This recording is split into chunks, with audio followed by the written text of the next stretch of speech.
But if you're here with me live, thank you so much. And if you're joining on the replay, I'm really blessed to have you here as well. Am I wasting my time when it comes to content creation? That is a question that has crossed my mind more than once on my journey. Just a little bit of a backstory. I have been creating content for a long time. And if you think about it, you probably have done some form of content creation as well. I remember we could go back to MySpace, but I don't know if we should really count that. But let's talk about Facebook. Creating those Facebook posts, that was content. Uploading pictures to Facebook, that was content creation in a sense. You had to still some create some type of caption sometimes. And when Instagram came around, that's content creating, making the choice to upload and create in the digital space. Maybe you didn't have the term content creation back then, but that was creating content. Snapchat. Did anyone was anyone else a heavy Snapchat user? I love to use Snapchat and I love to create like stories and bring people along for whatever I was doing that day or in that moment on my Snapchat. Then Instagram steals Snapchat and they create the idea of Snapchat and they create Instagram stories.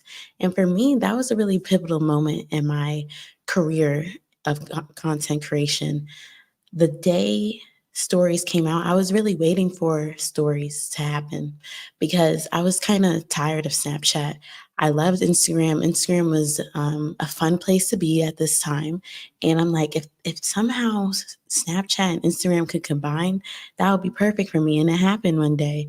And I started creating stories the first time the feature came out on the platform. And again, it was such a creative opportunity to bring people into my life and express myself as well.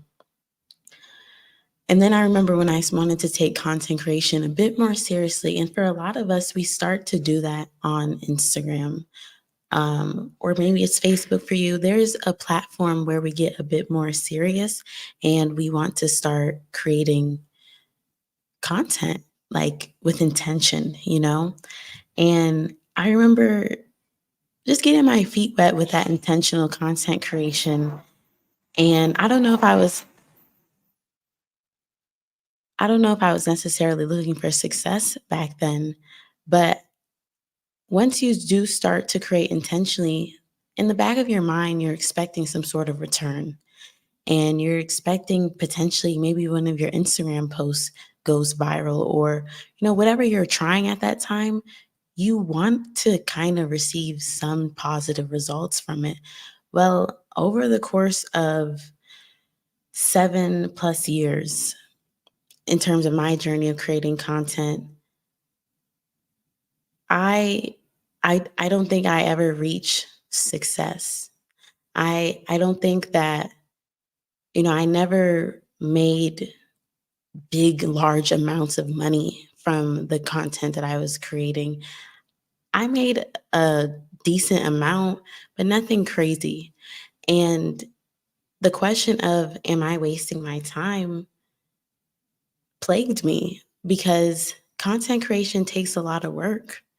It takes a lot of mental, physical, emotional output, and you're not necessarily always getting that return.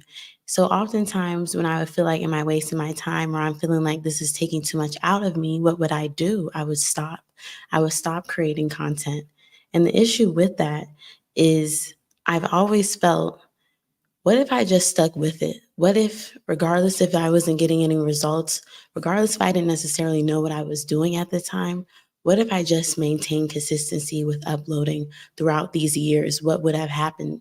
And my strategy these days, ever since starting this channel, has been to maintain consistency because if you're asking yourself, are you wasting your time with content creation? The answer is no. The answer is, in my opinion, is 1,000% no. You are not wasting your time, and you're not wasting your time because if you stick with this, you're gonna get what you've been putting into it.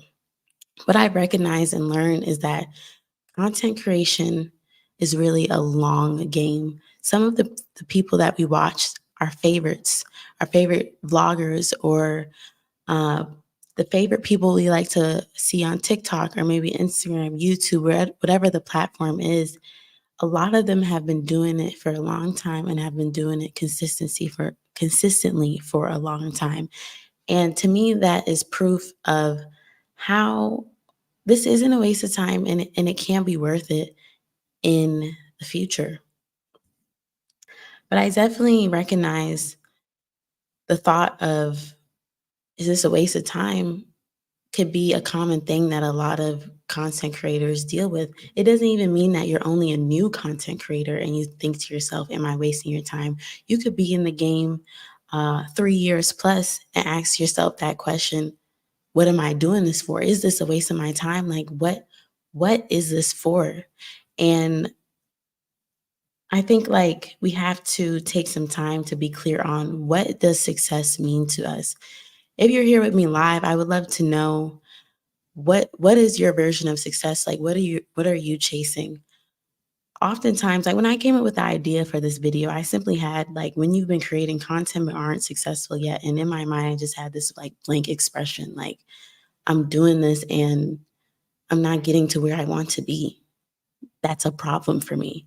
But I had to take some time to figure out, what does success mean to me? Like, where am I trying to get with content creation? I feel like if you're not clear on that, you're going to constantly be stuck in this emotion, or this emotion will come up in your content creation journey and have you thinking to yourself, success to me, now that I've taken some time to think about it, doesn't necessarily equate to numbers. It doesn't necessarily mean that I have a whole bunch of views on my videos, or have a huge following. That's not success for me right now. And I think success is going to look different at different time periods. But in the beginning, I'm in the beginning phases. So you definitely have to take in consideration, where are you at in the journey? For me, I recognize what success is if I'm actually creating content. Because if you were here, or if you can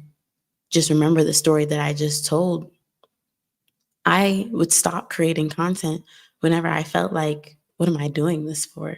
And that's the problem with this question. Are you wasting your time with content creation? It can often stop you from creating the content because you don't know the answer to that question.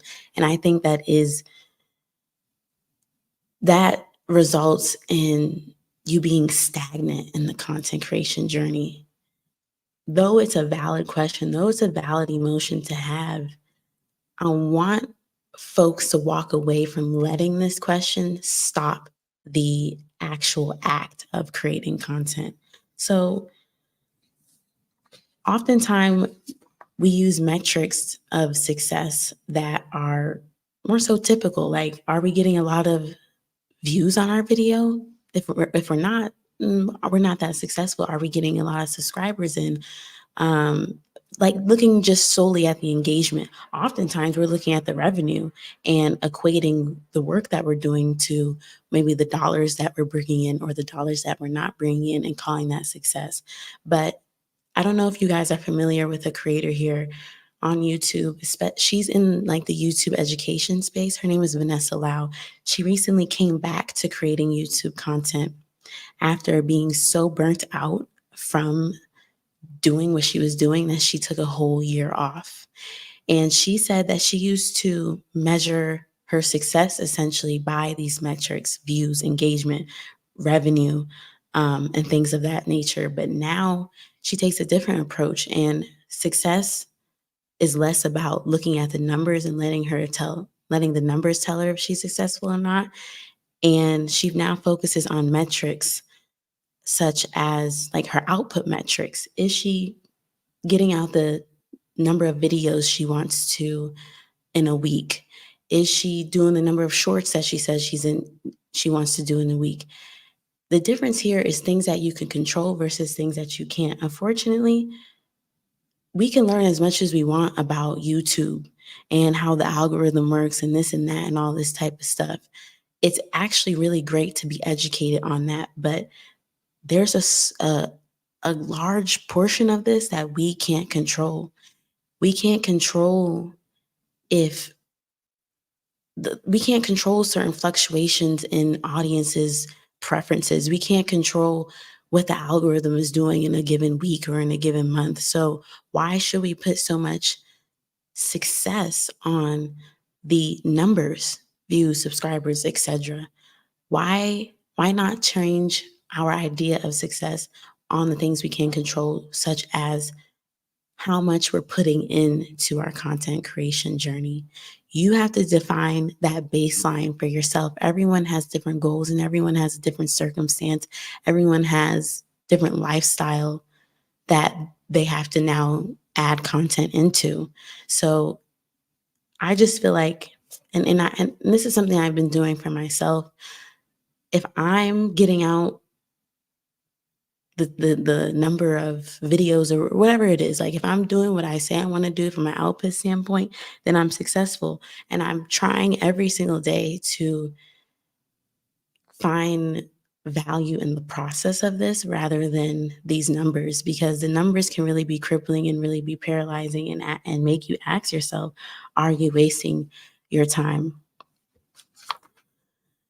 If you're here live with me, please feel free to chime in on the conversation and ask any questions you may have in relation to this topic or content. If not, if you're on the replay, don't be afraid to drop something down in the comments. So let's just take a minute to talk about navigating the content creation journey. There's so many challenges that content creators face, especially when you have to continue creating content and you haven't achieved your desired level of success. How many of you have this idea of success? Like this idea of, once I have this, I'll be that, you know? I know for myself I have that. But it's like we never been to this place in our mind before. So we don't even know what it's gonna feel like when we get there. But I know for myself, I desire, for example, to have a silver play button. It's just something, as someone who has a genuine passion and love for content creation, it's something that I want to have and I want to get to. And sometimes on this pursuit and on this journey, like I had a moment yesterday that I was like, oh my gosh, like I'm feeling I'm feeling this pressure, you know? Why am I putting myself through this? And that leads me to something very important. In order to overcome this question of are you wasting your time with content creation, you do need to know, why are you creating content in the first place? You'll find it interesting that a lot of content creators, new or experienced, don't really have a clear answer to the question of why are you creating content, because there's many different reasons for that. I know for myself, these days in my content creation journey, I desire to build an audience because as an entrepreneur, I learned doing business when you have an audience versus doing business when you don't have an audience is two completely different realities. And I prefer the reality of having an audience, because there's nothing like a community. There's nothing like a group of people that know you and understand you in a certain shape or form. And that's something that I want outside of having a play button. I'm creating content so I can build a community, and I'm creating content to eventually use my content to as a vehicle for a successful business later down the line. That's not my priority right now, but in the future, I want to successful business for myself. And in 2024, in this day and age, content creation is the cornerstone of any successful business. That's something that I truly believe. So why are you creating content? If anyone wants to share what their why is, if they know, I would love to hear it. Um, there was a time within my journey where I experienced a certain setback that made me feel like on this journey of creating content, I feel stuck. I just feel stuck. I feel like kind of on that hamster wheel. And obviously, that's not a good feeling to have. But I'm so grateful that I went through that experience. And I'll tell you why. The low parts of this content creation journey has given me like a tough skin, a thick skin for this. Because it could be easy when you get into content creation to think that it's all fun and games, is sweet. A lot of people think content creation, doing YouTube, is like a get money quick type of scheme. And that's no fault to them. A lot of people put it like that. But this is really something that takes time to build. And in those moments where I was feeling stuck, I don't necessarily remember right now how I was able to get out of it, but I do know it has something to do with me coming back to why do I want to do this in the first place? So I just want to encourage you to, like, I'm driving the point home to be clear on what are you doing? Do you have a long term game plan? Or are you thinking you could come into this content creation thing and go from 0 to six figures in a year? Or though there's those outlier situations, like, what are you expecting out of this? Because sometimes your expectations can lie to you and have you asking yourself, am I wasting my time with content creation? What do you expect out of this? And do you have a long-term plan? Do you have a long-term goal with this content? I remember when I was creating content, one of these times where I was stuck and feeling set back, this was a time in my life where I was in, I felt like I really needed money. I've talked about this before, but just like I was in survival mode.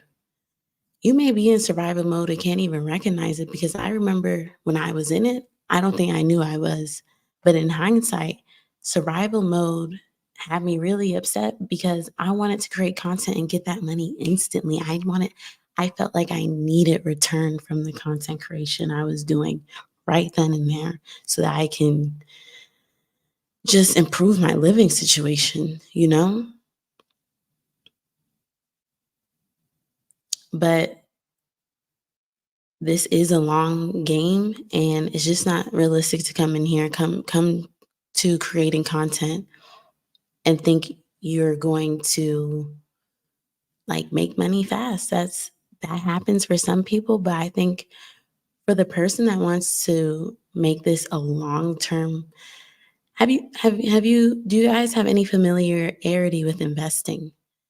You may not know it on a deep level, but ultimately it's like you invest your money and you're not supposed to expect a return right away. It's a long-term investment. It's something you can invest your money in a home. You may not see the return or gains on that investment until 5, 10, 15 years down the line. I feel that's the same with content creation. You invest a lot of time up front. You invest money up front, buying all this equipment and everything like that. You invest energy and whatever you want to say. It's a large investment up front, but in the long run, if you stick with it, if you're consistent, you get you get out of it way more than what you put into it if you just stick with it. Even if you have the question in your mind, are you wasting your time with content creation? You go through it anyways.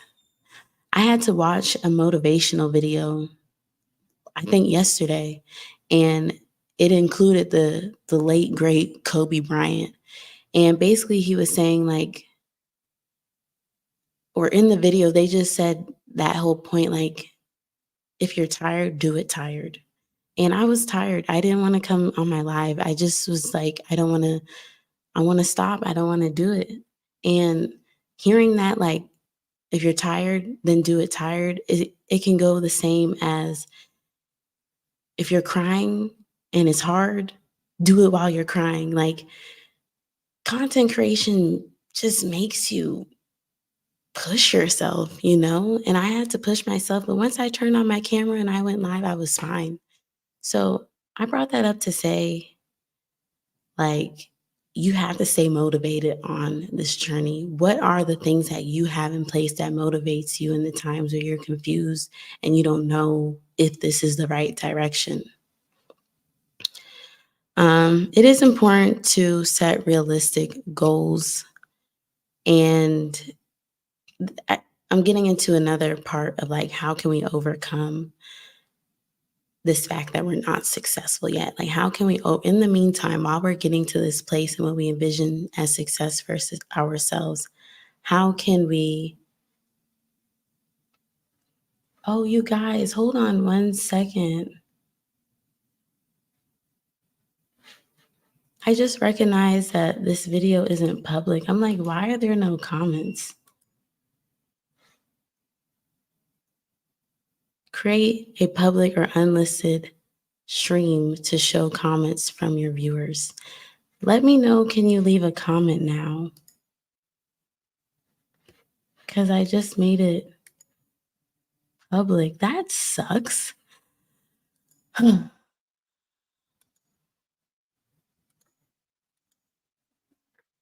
Okay, I just made the video.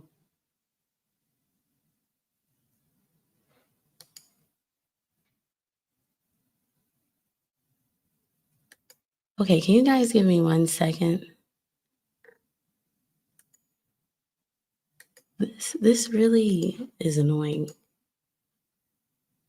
I'm just trying to figure out how can I make this public so you guys can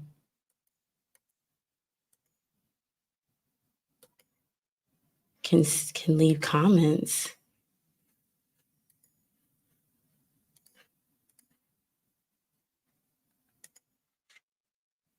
Give me 1 second. Thank you so much for your patience.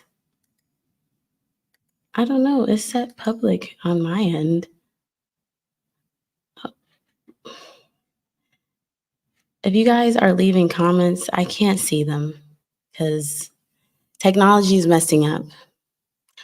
But what I was talking about is just getting into some points about overcoming not being successful yet while on this content creation journey. You have to set realistic goals for yourself and seek support from peers and mentors. And that's what made me even think about why aren't my comments coming through, because live streaming has helped me connect a lot with you guys and has supported me. You guys encourage me so, so much. And I am so grateful for that. So, do you have anybody? Let's take a moment to talk about something. I had a little tidbit with people around me because I had this thing. I'm like, you guys don't understand what I'm doing. You don't understand this content creation life. Like, and I don't even feel like having the energy to explain it to you. You just don't get it. And oftentimes content creation can feel isolating. And I want to say, like, does anybody feel me on that? But I hope you do. Content creation can feel so isolating, especially with the people immediately around you, you know? And I I was feeling that the other day. I really was feeling that the other day. And that's why I want to ask you guys, do you have anyone in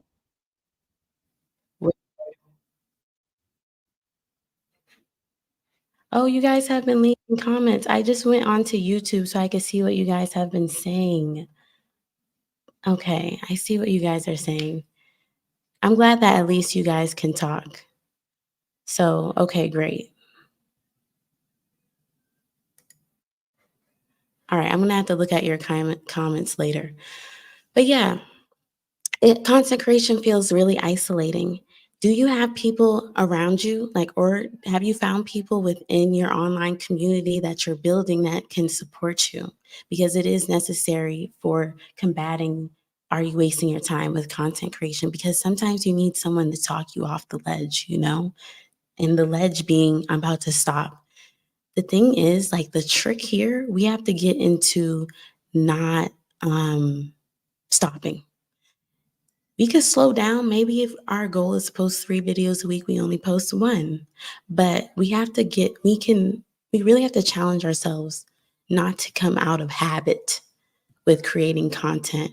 And this is a little segue that I want to talk about because I dove in once I returned back to my channel. I was like pumping out content, whatever the case may be. And I did that with a goal to make make content creation a habit so that there's never no resistance when it comes to me creating content. And if that's something that you haven't done for yourself, maybe you need to do some type of content creation related challenge. I remember when it came to TikTok, I put myself on a challenge to post a TikTok every day for 30 days. And regardless if the videos performed well or not, I was able to like hone the habit of creating short form video. So a way to overcome just not being successful yet with the content creation thing is like make it an unshakable habit. I think that's one of the most valuable things that you can do. Earlier, we talked a little bit about redefining what success is. And I want to take some time to redefine success. And I would love to hear from you guys, like, how are you redefining success for yourself? We talked about getting away from traditional metrics and using that as success and focusing more on finding fulfillment in the creative process and celebrating those small victories along the way. When was the last time you celebrated something? That doesn't necessarily mean reaching a certain subscriber milestone. When was the last time you celebrated, like, wow, this week I really pumped out content? Like, I had a lot coming at me, a lot of personal stuff going on. I was really feeling challenged at work or within my family life, but I got my content out. Did you celebrate that in some shape or form? Celebrating small victories until we get to our mountaintop of success is going to be crucial on this journey. It truly is.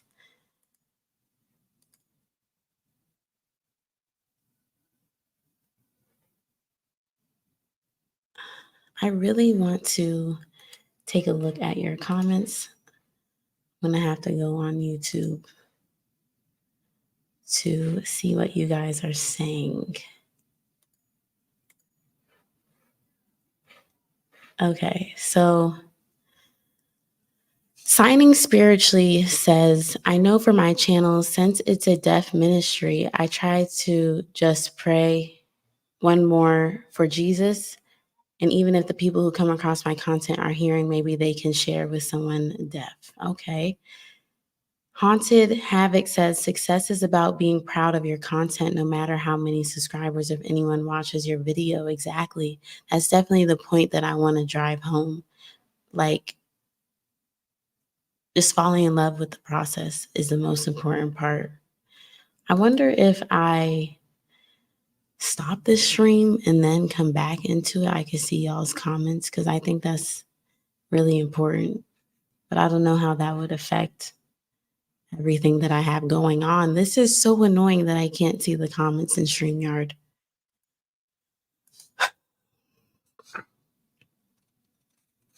Okay, so if you're still here with me live, no, like if I end the live stream, it's gonna count as 2 lives. All right, but you guys, I want to hear some questions that you have. Let me hear from you all. Let me hear some questions that you have. You know what I can do? I think I could pull up the live on my phone. Yeah, we're in business. So I pulled up the live on my phone. If you're watching on the replay, I'm usually able to put up the different comments on the screen, but I'm unable to do that right now. So you guys have said there's a lot of people that came in and said hello. Thank you. Thank you so much. Early on, Celestial Shiren said, I just made a video about this and I had to realize it's all about having a passion for creating, period. It kind of comes back to if you're passionate and love what you do, success will come. I love that. I'm going to repeat that one more time. It's all about having the passion for creating. It kind of comes back to if you're passionate and love what you do, success will come. I don't think I made that point yet about the importance of passion when it comes to reframing your idea of success. And honestly, that's not even taught that much, that your passion should fuel how you feel about yourself and how you feel in that very moment. I definitely believe in that.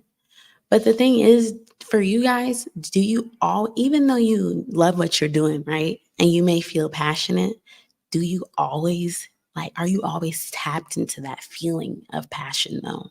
And that's the thing, that's the trick. Like there needs to be some type of mental trick, like in those days where I'm not feeling it. I don't want to do this and that.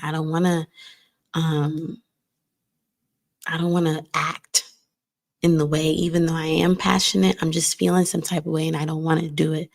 What do you do in those moments? Maggie says, financial freedom. I had to regroup and not lose sight of serving, providing value. Let's talk about it. In a live I did the other day, we talked about service. Are you in service when it comes to your content creation? Because if you're in service, oftentimes you'll find fulfillment from knowing that this piece of content that I put out, it helped one person. That's a affirmation, a mantra that I constantly have to say to myself. Because again, those numbers can be blinding. They can be blinding when a video doesn't perform as well. When the subscribers start coming in, you may say to yourself, "What is this for? Am I wasting my time?" But oftentimes, in that when that crosses my mind, I say to myself, "I know for a fact I helped at least one person with this content," and we have to learn how to make that be enough for us. Justin earlier said having an output over outcome mentality breeds consistency. Consistency breeds success. You guys are very witty. That is a beautiful way to kind of condense and summarize a point that we made earlier.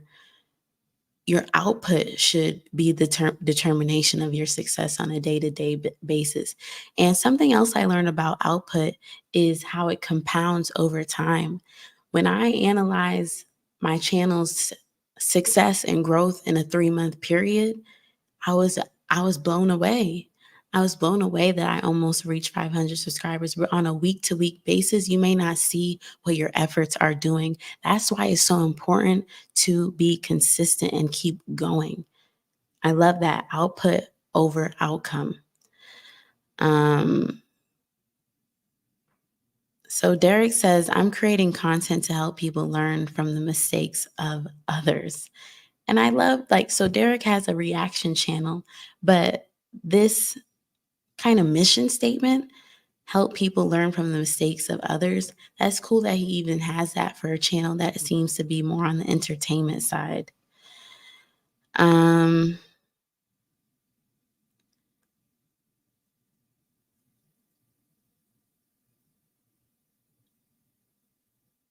so thank you guys so much for being patient with me, not being able to see the comments and everything like that early on. You guys are awesome. Okay. So what else are you guys? Signing Spiritually asks the question, what's your 1 year, 3 year, and 5 year plan for YouTube? Within 1 year, which will be June 10th, is when I started this channel. I want to be monetized. That is my top goal. I want to be monetized. And honestly, guys, going live is really helping me increase my watch hours. Before doing live streams, I thought that I wouldn't be able to be monetized until November.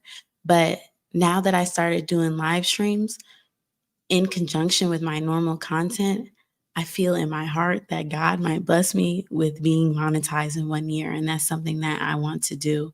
In 3 years, I hope to have proved to my community that I know what I'm talking about. So I'm using YouTube as a way to build my authority on my specific focus for my channel. So I don't know what you guys are using YouTube for, but this is more than just content creation for me. And that's why ultimately the numbers aren't too big of a deal, because if I have a future client or a future customer and they come across my YouTube channel and I prove to them in that moment that I know what I'm talking about, that's going to convert to success in other metrics for me outside of the platform. So within 3 years, I hope to have built a body of work on my YouTube that shows my authority in the specific space and arena that I operate in from a business standpoint. And then in 5 years, um, I just hope to continue to have a channel and a platform and a personal brand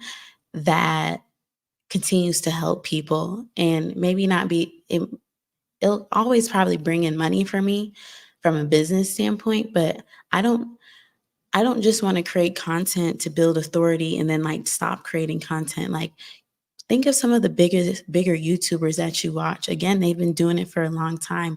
I want to be on here for a long time. 10 years from now, YouTube is going to be so different, you guys. Like, that's why right now is a perfect opportunity to start if you haven't already, because YouTube is just now warming up and cooking up. If you think about it, yeah, if we started back in 2015, we would be better off now. But we're not too late to the show. If we start our channels now, in 10 years, we're really going to be ahead of the curve. There's going to be a new set of creators trying to come onto the platform, and I just want to essentially be able to help those people. So Marissa said, yes, way to be resilient in the moment. I think she's encouraging me because early on in this live, I can't even see the comments. I have to be over here on my phone reading the comments and everything like that. But if you're just checking in, we are asking some questions. Signing spiritually. What's your name, signing spiritually? She says, something I do to trick myself is watch small YouTuber success stories. Yes. I'm so grateful to Camilla Ray, I believe her name is. If you don't know, she's the one that started the trend of how YouTube changed my life with less than 500 subscribers.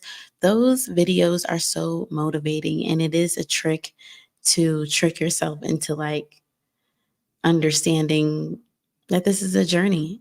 And she started a subculture on YouTube where you can be proud of the small things, and you don't have to have 10,000 plus subscribers in order to feel success and feel a positive impact from YouTube.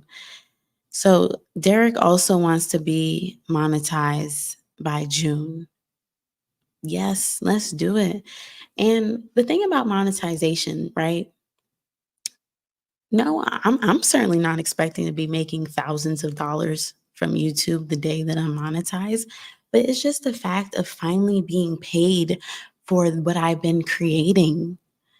That's a feeling that I want to experience, even if it's $5, $10. I want to be paid for that. And there's something about that monetary transaction that feels validating. Yes, I'm being paid in the sense that I'm building a community. My skills are improving. Um, I'm more confident in myself. All those lovely, amazing things, right? But it will feel nice to get some money from this. Like, why not? Why not? So Hannah, who is signing spiritually, says, I also enjoy watching your videos too, since we start around the same time. So it motivates me to still keep you going. She says, I hope to be monetized by December. And she says it's good to know that live streams really help with watch hours. Yes, Hannah. Hannah has been on the journey. We have been on the journey together. I even see your comments sometimes in under Think Media posts. So you're definitely in the weeds and really trying to build your channel. And I wish you nothing but the best. Do you guys have any other questions? This might be a little side note, but you guys brought up something. Before I got on live, I was tapping in with Sean Cannell of Think Media, and I was watching a video about brand deals. Oh, hold on. I got a question. Do you have any plans to have your channel make you money before you get monetized? Okay, perfect. Perfect question, because I was about to get into that anyways. And that question was asked by Marissa. She said, once again, do you have any plans to have your channel make you money before you get monetized? So if I reach 1,000 subscribers and I don't reach the watch hours prior to that, then the answer to that question is yes. But let me tell you what I was with Sean Cannell of Think Media. If you don't know who that is, you need to find out and get tapped in with Think Media. They are amazing at educating content creators. So the video was about brand deals and specifically how smaller channels can take advantage of brand deals and essentially monetize their channel maybe before becoming a YouTube partner program, becoming a part of the YouTube partner program. And it's really fascinating. So if you have 1,000 to 10,000 subscribers, right? That is called, you could be considered a nano influencer.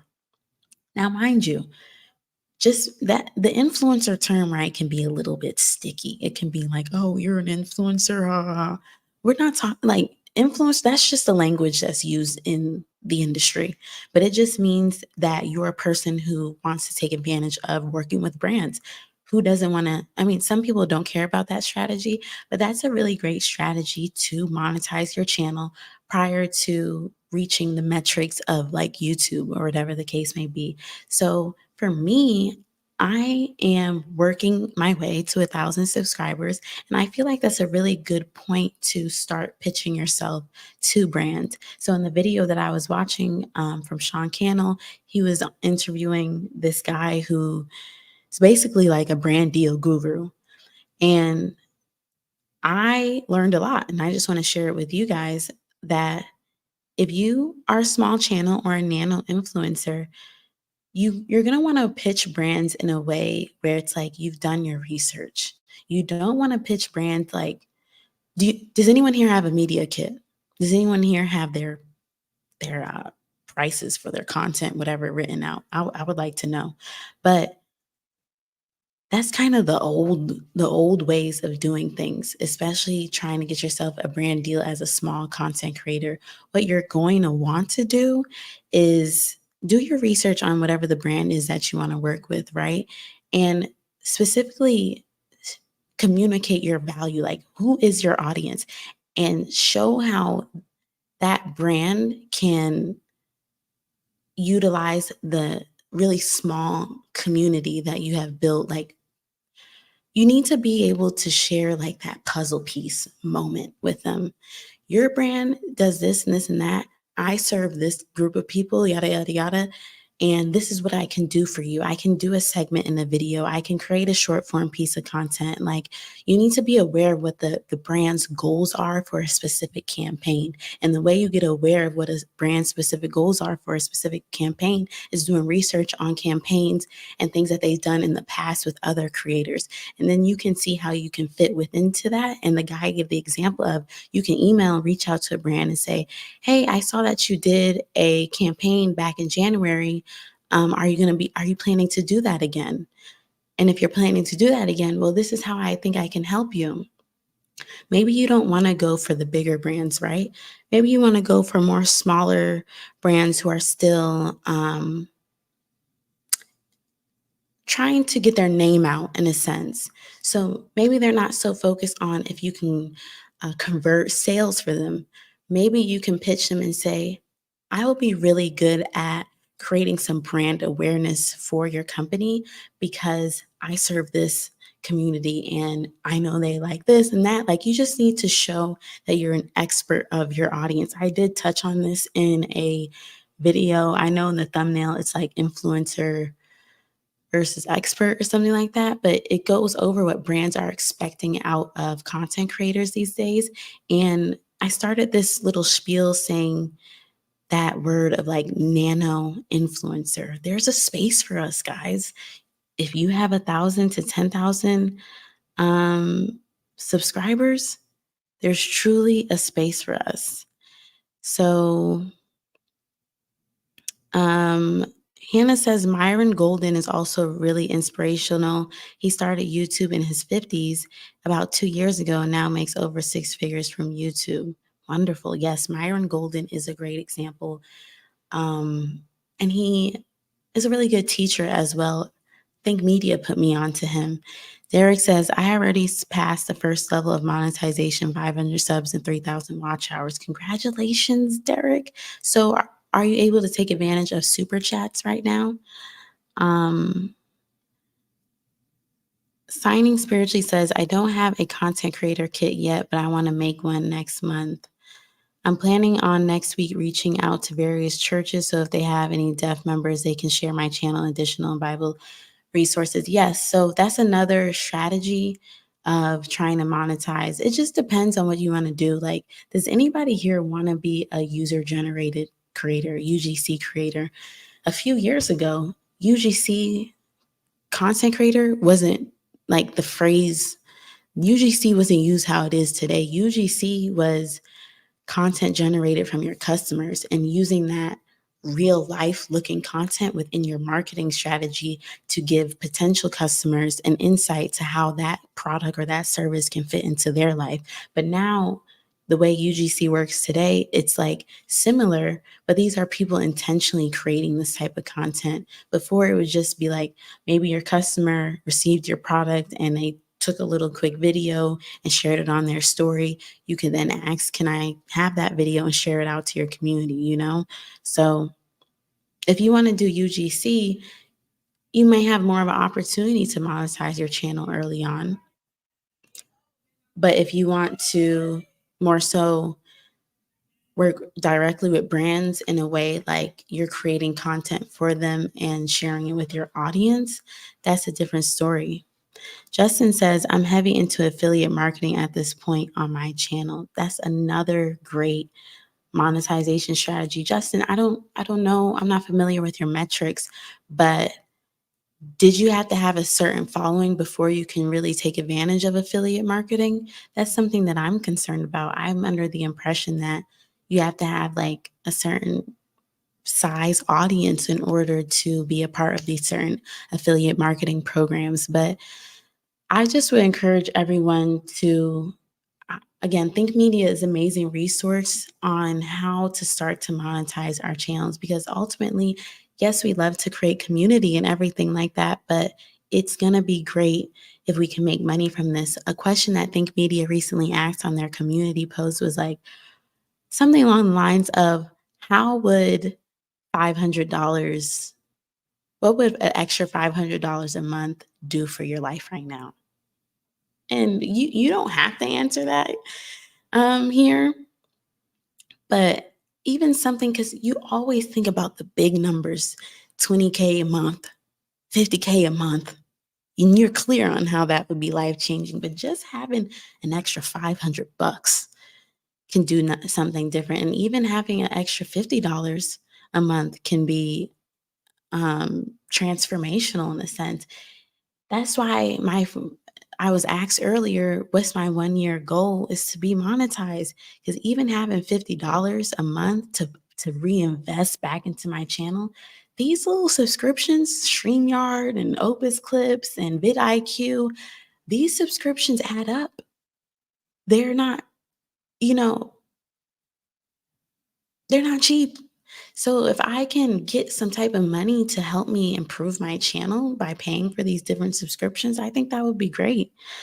Um,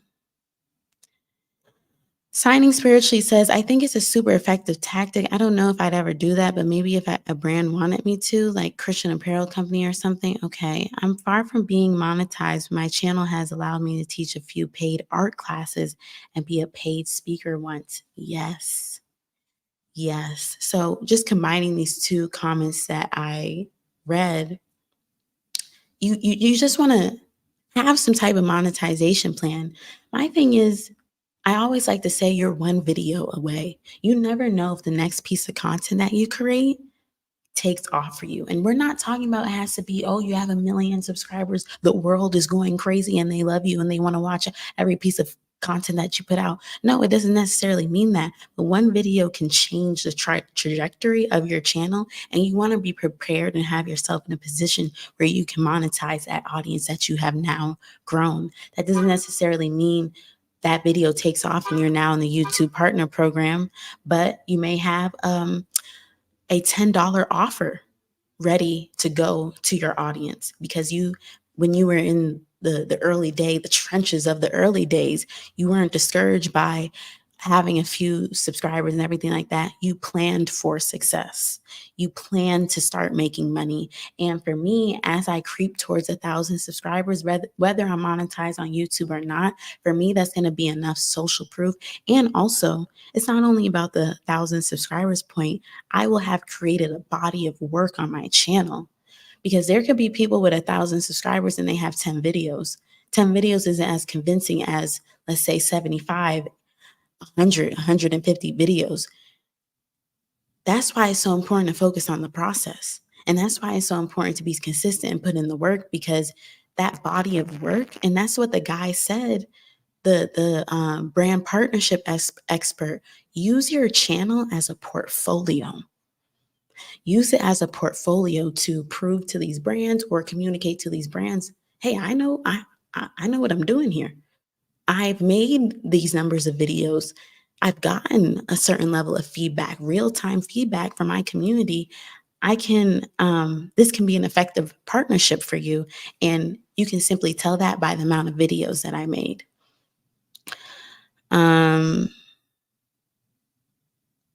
So yes, but I wanted to also make the point from the comment when Marissa said, I'm far from being monetized, but my channel has allowed me to teach a few paid art classes and be a paid speaker once. Camilla Ray, the one that I shared, started the trend of how YouTube changed my life with 500 subscribers. She talked about how she made about maybe $20,000 because her YouTube channel was a portfolio for people in her community. Not we're getting off the digital. We're not talking about the digital community. We're talking about people in her city. You can go in your city now and be like, you can say I'm a content creator, because oftentimes you'll find in real life when you get off the internet, not a lot of people are creating content. Too many people are scared to even do it. So you're an outlier and you're an individual and you have an advantage in your city of the fact that you have the skills involved with creating content, and you can take that to local businesses or, use your skill set. Something like Marissa, who one of her skills is art, she was now able to put herself in a position to say, hey, clearly I know how to do art. You can see that from my YouTube channel. Let me teach an art class here. She was paid for it. Now that's monetizing the art content that we made. And she was able to be a paid speaker because, one, she had the confidence to put herself out there, probably from all these videos that she's made, to speak. And again, I'm just trying to make the point, there's so many ways that we can monetize off the platform as well. Earlier, I asked what would 500 do to if you were able to make an extra 500 a month. And Hannah says, I know for me, an extra 500 would help fast track to getting rid of my student loan debt. Amen. Amen. Derek says 500 would pay every bill outside of my rent. Right. Right. And since that 500 can cover the bills, now we have an extra 500 to invest back into our personal brand in some shape or form. Shelly said $500 would help a lot. So yeah, on the topic of affiliate marketing, Justin says, depending on the company, you may need a following, but you don't need a following. But many, you don't need a following at all. I made some affiliate commissions before reaching 1K subs. That's amazing. That's amazing. I don't know if anyone else has been able to capitalize off of affiliate marketing, but I'm definitely encouraged and inspired Justin to at least look into where can I start with affiliate marketing? Because again, $50 or so, even $25, right? It can pay for one of these subscriptions. It can help in some sense. But yes, a lot of you seem to agree with my point about that one video can be a real big determining factor in starting to see some of that success. And it doesn't always have to be crazy. Derek says one video got me 9, maybe is that 9 subscribers? Oh, no. He was saying one video got me 89 subs. That put me over 500. One video equals 89 subscribers. You never know. And like he said, it got me over a major hump. It helped me reach a major milestone of reaching 500 subscribers. Hannah says that's something exciting about creating good videos. It's because it builds a portfolio. That's something one of my coworkers at my other job, she told me that she was really impressed at the quality of my videos, especially since I just started. I strive really hard for quality videos. Yeah, and it's like, even though it'll take a long time to probably gain that social proof online, it I'm coming to find that offline and in real life, we can kind of gain that social proof quicker just because the average person isn't creating content. So, just to wrap everything up, guys, and if you still have questions, or I love that I can see your comments, and or if you have anything else you want to say, please feel free to share. But ultimately, the topic of this video was when you've been creating content but aren't successful yet. I think at the end of this video, we've come to see and come to find out that success is relative, and success depends on, like, it's like the half glass half empty type full kind of thing. Like, what are you looking at? What are you um using to determine success, you know? So I'm sorry, I had to check if I was still live. But you kind of just have to redefine what success is. I guess it's still here on the screen. You have to redefine what success is, and you have to make sure you have your strategies in place for keeping your mind in the game, because creating content is a long haul. This is not a get rich money quick, whatever the saying goes, type of scheme. And there's other benefits in this besides the money part, you know? Like, I know, like I said, like I kind of shared, when I was in survival mode, I was very focused on the money success of creating content. But now that I'm not in that space mentally, I see all the other benefits and all the other things I can use to categorize my success for myself. And I just want to also remind everyone that we have to put less importance on these numbers. We have to put less importance on the numbers that the YouTube Studio app shows us, because it's not even helpful. Those numbers aren't even helpful in the grand scheme of things, because it'll tell you something didn't perform well, but it's not going to tell you why. So why should we give it that much, like, energy? We should more so be focusing on our output. Someone put it amazing earlier. Where is that comment? Um, where is that comment? I don't know where output over outcome. Output over outcome. If you don't remember anything of this video, just remember the value over the output versus the outcome that the YouTube Studio likes to have. You know how in the YouTube Studio, right, they'll give you that notification like, here's a recap of your week. And that's where they'll say, oh, look how many videos you posted. This is how many people tuned in and everything like that. I feel like that little recap thing is way more inspiring and encouraging than the little ranking system they have of, like, did your video perform 1 out of 10 and everything like that. Honestly, I'm hoping within the next few years, YouTube rearranges the YouTube Studio to be more conducive for the mental health of its content creators. Like, come on. I feel like you want us to create content on this platform, but then you show us things that can be really discouraging, especially as a new content creator. Um, Hannah says, I really enjoyed the live stream. Thank you. I think it really builds a tough work ethic, especially when you're doing something for so long without immediate gratification. I think that's an amazing closing point as well. We have to be proud of ourselves and give ourselves a pat on the back because we are we aren't the average person, and our work ethic, especially those that are able to stay consistent, man, I you can we can only imagine the reward. Manasi says, I did my live today after a bad start.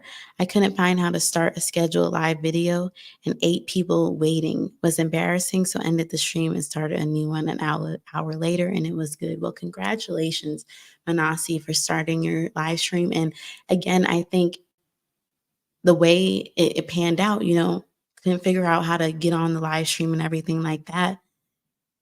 You were challenged, but you stuck with it. And look what ended up happening. 40 people on the live stream at a point, and they loved it.